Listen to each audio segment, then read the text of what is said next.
चलिए, जय हिंद, नमस्कार। कैसे हैं आप सभी? आई होप आप सभी बहुत ही अच्छे होंगे। तो थोड़ा सा चाय पी रहे थे, ठीक है। तो आप सभी का जो चैप्टर हिस्ट्री का 2 चल रहा है, ठीक है ना, उसका यह पार्ट 2 है। इससे पहले जो ना आपका जो है ना पार्ट 1 बना दिए हैं, उसमें सारा ऑब्जेक्टिव जो है ना चैप्टर 2 का हिस्ट्री का 12th वालों का, ठीक है ना, हम पूरा कवर कर दिए हैं। यदि आप उन्हें नहीं देखे हैं तो उन सभी वीडियो का लिंक जो है ना आपको इस वीडियो के डिस्क्रिप्शन में आपको मिल जाएगा। आप सभी वहाँ जाकर भी देख सकते हैं, अथवा आप प्ले लिस्ट पर जाकर आप सारा वीडियो भी देख सकते हैं, ठीक है। तो एग्ज़ाम के लिए बहुत ही अच्छा आपका लिए वीडियो है, लेकिन मानिए कि आपके लिए बहुत ही इम्पोर्टेंट वीडियो है।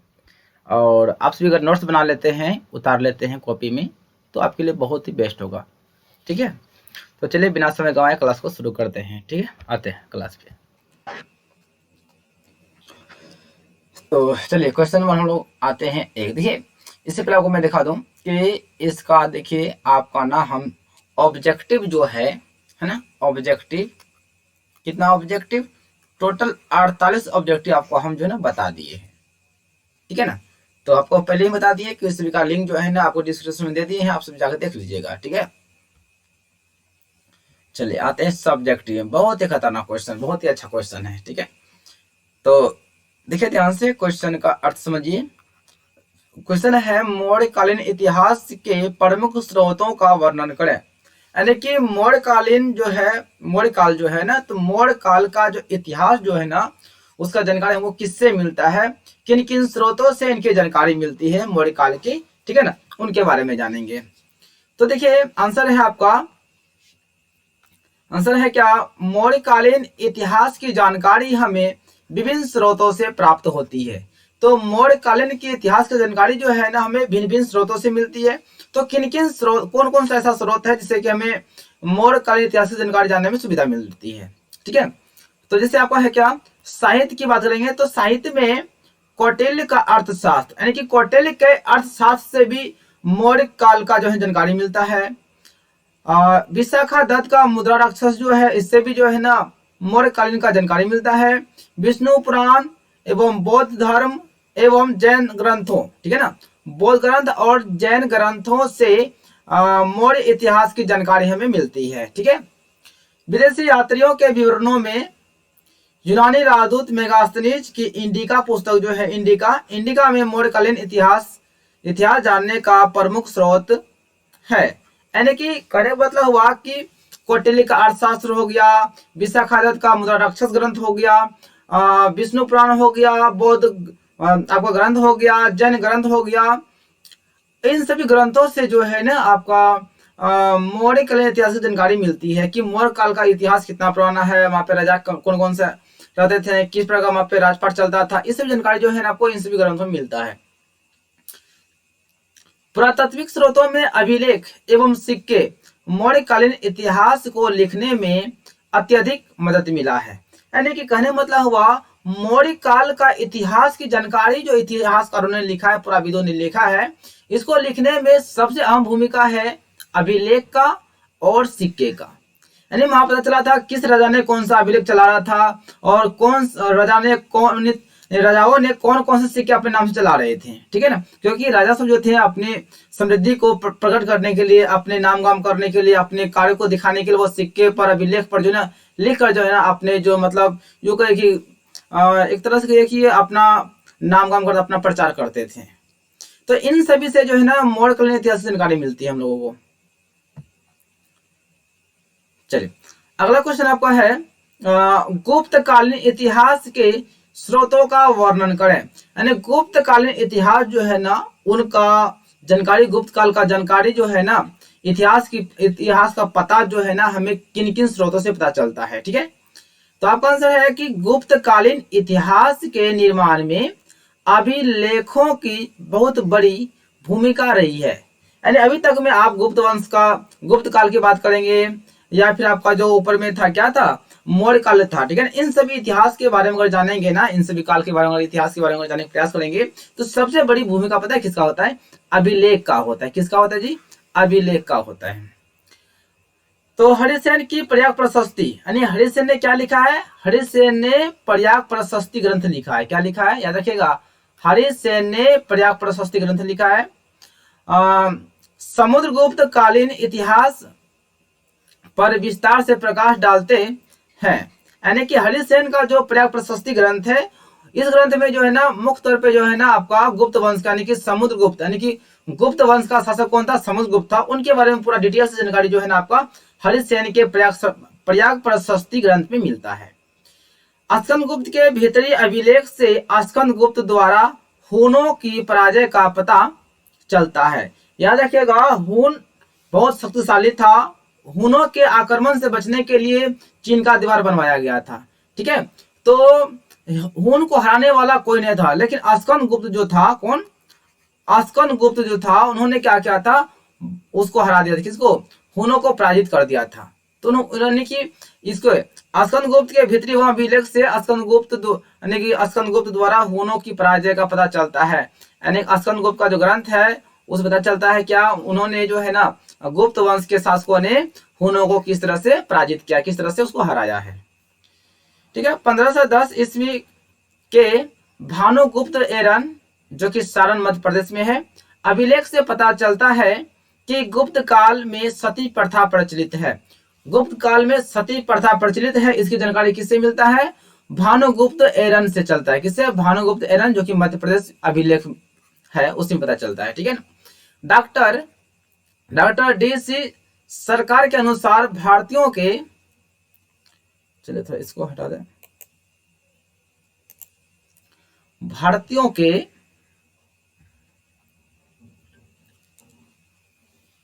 चलिए तो भारतीयों के जीवन, संस्कृति और गतिविधियों का ऐसा कोई पक्ष नहीं है जिसका प्रतिबिंब अभिलेख में नहीं है। यानी अभिलेख में जो पहले अभिलेख चलता था, तो अभिलेख में ऐसा कोई गतिविधि नहीं छूटा है जो कभी हम लोग को परंपरा में चल रहा है, भारतीय परंपरा में चल रहा है, संस्कृति में चल रहा है। सब जो ना पहले से विकसित था। जैसे आप हड़प्पा सभ्यता के बारे में देखे थे, जिस तरह से नाली वगैरह हड़प्पा सभ्यता में पहले था, ठीक है ना, उतना दिन उतना वर्ष पहले विकसित था, तो हम लोग उसका प्रयोग अभी करते हैं, सेम टू सेम करते हैं। चलिए, तो ये सभी जो है ना, मतलब ये कोई इतिहास की जानकारी है, जिसका कि जो अभिलेख के माध्यम से, स्तंभ के माध्यम से या खुदाई करने के माध्यम से जो भी चीजें मिली है, जो एक प्रमाण के रूप में मिला है, उन्हीं के आधार पर जो है ना इतिहास को लिखा गया है। चलिए, वायु पुराण विशाखादत्त के मुद्रा राक्षस, शूद्रक के मृछ कृत, क्या है, मृछ कृतकम, वात्स्यायन का कामसूत्र, यानी वात्स्यायन ने क्या लिखा था, कामसूत्र ग्रंथ लिखा था। महाकवि कालिदास के ग्रंथ गुप्त कालीन इतिहास के जानकारी के प्रमुख साहित्यिक स्रोत हैं। यानी कि गुप्त कालीन इतिहास का स्रोत अगर साहित्य तौर पे जानेंगे तो आपका वायु पुराण हो गया, विशाखादत्त हो गया, ठीक है। विशाखादत्त का जो मुद्रा राक्षस ग्रंथ है, इससे पता चलता है। और यहाँ पे देखिए मृछकृत कम, इसने जो ग्रंथ लिखा है, फिर वात्स्यायन का जो कामसूत्र ग्रंथ है, और कालिदास ने जो ग्रंथ लिखा, इन सभी ग्रंथों से जो है ना आपका गुप्त काल का जो है ना जानकारी मिलती है। कुछ विदेशी यात्री, जैसे कि आपका चीनी यात्री, चीन का यात्री आपका फाहियान है, ठीक है ना, चीनी यात्री फाहियान एवं ह्वेनसांग के विवरण भी गुप्त कालीन इतिहास की जानकारी देती है। याद रखिएगा कि विदेशी यात्री कौन था, चीन का यात्री कौन था, चीन का फाहियान चीन का यात्री था, और ह्वेनसांग भी चीन का था। इनके विवरण से भी जो है ना गुप्त कालीन इतिहास की जानकारी मिलती है। बिल्कुल इसको जो है ना बिल्कुल अपना, देखिए उतना डिटेल में तो अभी नहीं बता रहे हैं, क्योंकि जब किताब पढ़ाया जाता है ना, उस समय और भूमिका सब लेके बताने में थोड़ा मजा आता है, ठीक ना। बट अभी टाइम इतना कम है कि किताब पढ़ाने में बहुत जो है ना टाइम लग जाएगा, इसलिए जो है ना आप क्वेश्चन आंसर को नोट कर लीजिए, आपके लिए वही बेस्ट रहेगा, ठीक है। और ऐसा नहीं है एक बार पढ़िएगा ना, वो आपको दिमाग में आ जाएगा, बिल्कुल अपना सिंपल भाषा में है। अगर आप पहले से थोड़ा पढ़ रखे हैं तो आपके लिए यह परिभाषा बिल्कुल सुटेबल हो जाएगा। चलिए, इतिहास लेखन में अभिलेखों का क्या महत्व है। जब इतिहास लेख लिखा जाता है, इतिहास के बारे में लिखा जाता है, तो उसमें अभिलेख जो है, तो अभिलेख का क्या महत्व होता है। तो आंसर है वैदिक काल के बाद और मौर्य काल के पूर्व, यानी कि मध्यकाल हो गया, यानी वैदिक काल के बाद और मौर्य काल के पूर्व, जो बीच का काल हो हमारा क्या हो गया, मध्यकाल हो गया, ठीक है। मध्यकाल तक का इतिहास लेखन में अभिलेख का बहुत ही महत्व रहा है, क्योंकि जितने पुराविदों ने इतिहास को लिखने का प्रयास किया, चाहे हड़प्पा सभ्यता के बारे में हो, या गुप्त काल के बारे में हो, या फिर किसी के मतलब कोई भी काल के बारे में हो, तो सब में जो है ना क्या अभिलेख महत्वपूर्ण भूमिका निभाया है। अभिलेख के आधार पर देख देख कर पुराविदों ने उनका जो है इतिहास लिखा है। समकालीन राजाओं ने अभिलेख खुदवाकर तथ्ययुगीन इतिहास को हम तक पहुंचाया है। यानी कि राजा कौन सा सिक्का चलाता था, कौन सा अभिलेख चलवाता था, अभिलेख पे क्या लिखता था, उन सभी के बारे में जो है ना हम लोग को अभिलेख से पता चलता है। ठीक है ना। तो यह जो है ना चाहे अपने पैसा पे खुदवा सकता था या फिर मिट्टी का बना बर्तन पे खुदवाता था। ठीक है ना। जिस तरह से अभी हम लोग देखते हैं ना कहीं पे रोड वगैरह बनता है ना, मान लेता है ना माननीय श्री फलना मंत्री जी, उस तरह से अभिलेख चलता था। उसी से पहचान चलता था कि यह सड़क किसने बनवाया है, यहाँ का राजा किस प्रकृति का है, कैसा है, कितना अच्छा कितना खराब है, वो अभिलेख से पता चलता है। कितना पुराना सड़क है, कितना पुराना यह इसका काल चलता था, तो अभिलेख से पता चलता है। अभिलेख उन्हें कहा जाता है जो कि पाषाण का मतलब होता है पत्थर या धातु या मिट्टी के बर्तनों पर खुदे होते हैं। यानी कि अभिलेख उसको कहते हैं जो कि चौड़ा पत्थर में जो है ना खुदवा कर लिखा जाता था राजा के बारे में, राजा के महत्व के बारे में, राजा के गुणों के बारे में। ठीक है ना। देखिए राजा की बुराई थोड़ा कम लिखा जाता था। ठीक है ना। राजा के महत्व के बारे में, राजा का गुण के बारे में लिखा जाता था, चाहे वह धातु पर हो या फिर आपका मिट्टी के बर्तनों पर खुदवाते थे, खुदवा के लिखते थे। अभी लेखों पर राजाओं महाराजाओं अपनी उपलब्धियों, विचार, क्रियाकलाप लिखते थे। ठीक है, क्या लिखते थे? अभिलेख पर राजा हो गया, महाराजा हो गया, ये सभी जो है ना अपना क्या क्या कहाँ में उपलब्धि प्राप्त किया है। ठीक है ना। और जो है ना उसका विचार क्या है, वह क्रियाकलाप क्या क्या, कौन सा काम करना चाह रहे जनता के प्रति, राजा मतलब प्रजा के प्रति वह क्या करना चाहते, इन सभी को जो है ना उन्होंने देखिए अभी तो हम लोग यहाँ पे अखबार आता है तो हम लोग पढ़ लेते हैं। ठीक है ना। बट पहले अखबार कहाँ था। ठीक है ना। तो इन सभी के बारे में जानकारी देने के लिए ना राजा सब क्या करते थे, अपने मिट्टी का बर्तन हो गया या फिर पत्थर का हो गया, चौड़ा सा पत्थर हो गया, उस पर अपना खुदवा के लिखवाते थे, या आपका जो है ना धातु का बना हुआ कोई वस्तु हो गया उस पर खुदवा के लिखाते थे। नहीं, राजा आपने जो सब उपलब्धि प्राप्त किया था, जो उसका मन में विचार चल रहा था, जो क्रियाकलाप करने वाले हैं, जो क्रियाकलाप कर चुके हैं अपने प्रजा के प्रति, ठीक है ना, इन सभी के बारे में घोषणा करते थे। किस पर? अपना अभिलेख पर करते थे। वही तो पहचान था राजा किस तरह का था, वह कैसा क्या जारी करना चाहता था, कौन सा नियम लागू करना चाहता था, सब अभिलेख पर लिखा जाता था। ठीक है ना। मौर्यकालीन प्राचीन महत्व सम्राट अशोक ने विभिन्न भागों में अनेक अभिलेख खुदवाया। यानी मौर्यकालीन इतिहास की बात करेंगे, सबसे जो महत्व था राजा वो था सम्राट अशोक था। देखिए मौर्य वंश का जो है ना आपका प्रथम शासक था आपका चंद्रगुप्त मौर्य था, जो कि आपका मौर्य वंश का संस्थापक उसे कहा जाता है। उसके बाद मौर्य वंश का जो है ना आपका दूसरा शासक उसका बेटा था आपका ये बिंदुसार था। उसके बाद मौर्य वंश का जो तीसरा शासक हुआ बिंदुसार का बेटा जो हुआ ये अशोक जो हुआ, ये ना अशोक जो हुआ यह मौर्य वंश का तीसरा शासक था। याद रखिएगा अशोक जो है ना मौर्य वंश का तीसरा सम्राट था और अशोक को प्रियदर्शी राजा भी कहा जाता था। उन्होंने जो लगभग अपने अपने जहाँ उसका क्षेत्र पड़ता था अनेक अनेक क्षेत्रों में, अलग अलग क्षेत्रों में उन्होंने क्या किया था, अपना अभिलेख खुदवा के लिखवाया था। इस तरह स्पष्ट हो जाता है कि इतिहास के द्वार खोलते हैं। यानी इससे स्पष्ट यह हो जाता है कि अभिलेख ही इतिहास को लिखने का द्वार खोलता है। यदि आज अभिलेख नहीं होता, ठीक है ना, तो पुराविद जो है, जो वैज्ञानिक लोग हैं, जो पुराविद हैं, जो इतिहास लिखते हैं, इतिहासकार लोग, वह जो ना सही गणना कर ही नहीं पाते कि कौन सा राजा कौन सा सिक्का चलवाते थे, कौन सा नियम लागू करते थे, वहां पे कौन सी भाषाएं चलती थी, यह सब पता नहीं कर पाता। सब जो है ना आपका जो ना अभिलेख के द्वारा ही पता चलता है। जैसे मान लिया जाए कि हम लोग का यहाँ पे गाँव है, ठीक है ना, कोई व्यक्ति कहीं से आता है या फिर हम लोग किसी स्टेशन जाते हैं, जैसे कि पहले अभिलेख हुआ करता था ना, अभी पेंडिंग के रूप में लिखा था कटिहार जंक्शन, यानी कि समझ आता था वहाँ पे क्या कटिहार जंक्शन है, वहाँ पे कटिहार है लिखा हुआ, ठीक है ना। तो इस तरह से लोग पहचानते थे। उसी प्रकार से जो भी लोग बाहर से आते थे, कौन सा राजा है, वह किस प्रकृति का है, क्या है, सब अभिलेख पे वो लिखते थे अपना महत्व के बारे में, ठीक है ना। तो उनसे जो ना पता चलता था राजा का मतलब, राजा के मतलब ये कोई कि उसका आकांक्षा के बारे में, राजा आकांक्षा नहीं यानी कि राजा के महत्व के बारे में, राजा के प्रकृति के बारे में, राजा किस प्रकार के हैं। ठीक है, चलिए आगे क्वेश्चन बढ़ते हैं। क्वेश्चन नंबर 4 में है मौर्यकालीन प्रशासन व्यवस्था का वर्णन करें। यानी कि मौर्य काल में किस प्रकार का प्रशासन व्यवस्था था, वहां का शासन व्यवस्था कैसा था, अच्छा था कि खराब था, किस तरह का था, ठीक है ना। चलिए आंसर आपका है, देखिए मौर्यकालीन प्रशासन व्यवस्था की जानकारी हमें अभिलेख तथा मेगास्थनीज की इंडिका पुस्तक तथा कौटिल्य के अर्थशास्त्र से मिलती है। मौर्य प्रशासन प्रबंध 4 हिस्सों में बांटा हुआ था। यानी कि मौर्य प्रशासन यानी मौर्य काल का जो प्रशासन था वह 4 भागों में बटा हुआ था। एक था केंद्रीय प्रशासन, दूसरा था प्रांतीय शासन, तीसरा था नगर शासन, चौथा था ग्राम शासन। कौन कौन था? केंद्र शासन था, प्रांतीय शासन था, नगर शासन था और ग्रामीण शासन था। तो पहला आपका देखिए, पहला क्या आपका? पहला है केंद्रीय शासन।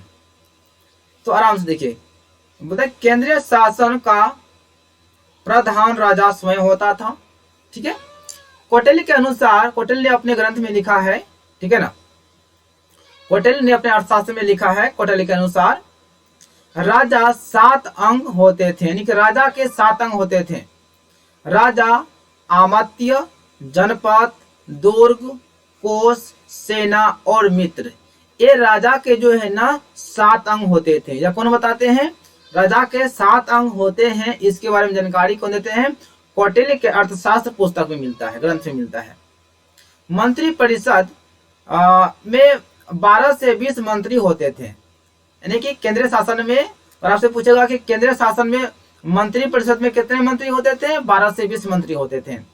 आमत्य आय व्यय का लेखा जोखा करता था। आमत्य का काम क्या था? आमत्य का काम था कि आय व्यय का लेखा जोखा करना, यानी कि राज्य में कितना आय हुआ, यानी कितना आमदनी हुआ और कितना खर्च हो रहा है, इनके बारे में लेखा जोखा कौन करते थे? तो लेखा जोखा करने का काम कौन करते थे? आमत्य। ठीक है, चलिए चलिए अब आपका आता है बी, प्रांतीय शासन। अशोक के अभिलेख से स्पष्ट होता है कि प्रांतीय शासन के लिए कोई प्रांत में राजकुमार होते थे जिसका प्रतिनिधित्व वह स्वयं करते थे। यानी कि प्रांतीय शासन में अशोक ने अभिलेख में लिखा था कि प्रांतीय शासन का मतलब वह शासन जहां पर कि कोई एक राजकुमार हुआ करता था और पूरा शासन अपने हाथ में लेकर चलाता था और उसका खुद प्रतिनिधित्व, संचालन खुद करता था। कौन? वही राजकुमार करता था। यह प्रांतीय शासन था। दूसरा आपका है, तीसरा है नगर शासन व्यवस्था। मेगास्थनीज के अनुसार नगर शासन प्रबंध 30 सदस्यों का एक मंडल होता था।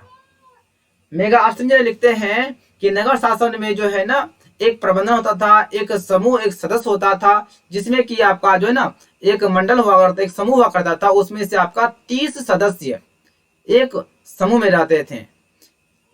जैसे कि शिल्पकला समिति, विदेशिका समिति या कर समिति आदि, इन सभी का संचालन जो है ना आपका एक मंत्रिमंडल के रूप में करते थे। यह तो हमारा क्या नगर शासन व्यवस्था था।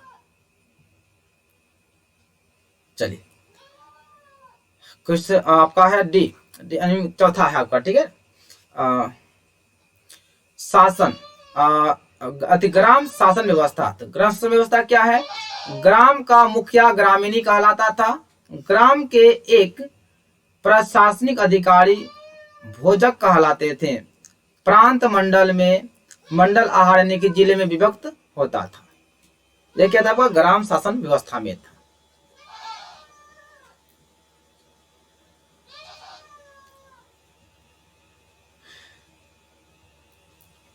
ठीक है।